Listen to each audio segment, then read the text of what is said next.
मंडळी बघू शकताय, ही आहे काळी कुयरीच्या शेंगा. आई आपल्याला अशा शेंगा चिरून घ्यायच्या आहेत ना. हा आणि मंडळी बघू शकताय, आपल्याला काळ्या मसाल्याची इतकी स्वादिष्ट भाजी बनवायची आहे ना. भाजीला फुटाणे, लसूण, खोबरं, कोथिंबीर, 4-5 कांदे भाजून घेतलेले आहेत. आई या शेंगा पाण्यात का बरं टाकल्या? त्या खाली ठेवले काळ्या पडत्या ना, हा हा, त्याच्यामुळे पाण्यात टाकायचे लगेच. चिरायच्या आणि लगेच पाण्यात टाकायच्या. अशा 2च बोटांनी धरायच्या, हा हा, नाही तर मग आपला हात खाजतो त्यांनी. काट्या असतात पण नाही का? त्याला काटे राहतात. आपली कढाई गरम झाली, आता आपण आहे ना खोबरं भाजू. मस्त आपलं लाल खोबरं भाजत आहे.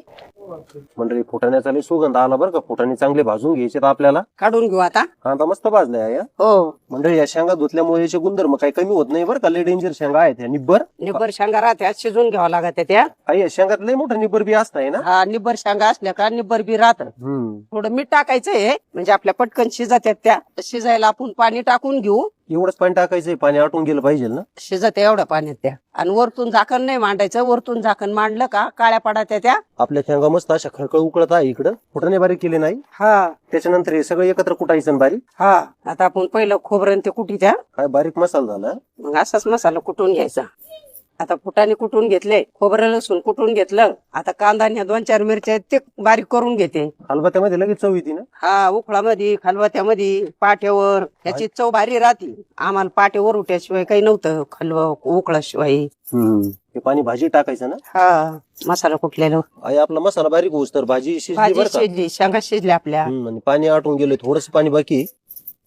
2 पाळ्या तेल, दाणा पावडर टाकायची आपल्या त्याच्यात. थोडी हळद टाकायची, कांदा लसूण मसाला टाकायचा आहे, लाल तिखट टाकायचं आहे, थोडासा आपण मटन मसाला पण टाकू शकतो. त्याच्यानंतर आपल्याला कांदा टाकायचा आहे मसाल्यात, खोबऱ्याचं टाकून घ्यायचंय, कोथिंबीर पण टाकायची आहे, आणि हा मसाला परतून घ्यायचा आहे असा. आता आपण ह्याच्यात शेंगा टाकू.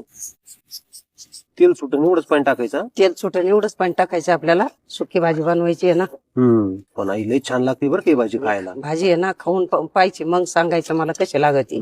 इतकी छान भाजी होती नाही. फुटाण्याचा कुठे तो. हे फुटाण्याचा कुठे पण टाकू याला आता मसाल्याचं. आपण तिला शिजायला पण मीठ टाकलं होतं, आणि नंतर पण थोडस मीठ टाकायचं. शिजायला थोडं आणि नंतर थोडं मीठ टाकायचं ना. हा, आता आई पण भाजीचा लय छान सुगंध आलाय बरं का. शिजून देऊ थोडी आता 5 मिनिटं. आई पण 5 मिनिटं भाजी ठेवली तर सगळं तेल उतरलंय बरं का. भाजी हो. खरंच निसर्गामध्ये भरपूर ताकद आहे. आता जेवायला तुला देते आणि मला पण घेत्या. बर मस्त गरम भाकर आहे मंडळी गरम सोबत. भाकर, गरम भाजी, किती खावा अशी वाटायला लागली आताच. काय सुगंध आलाय.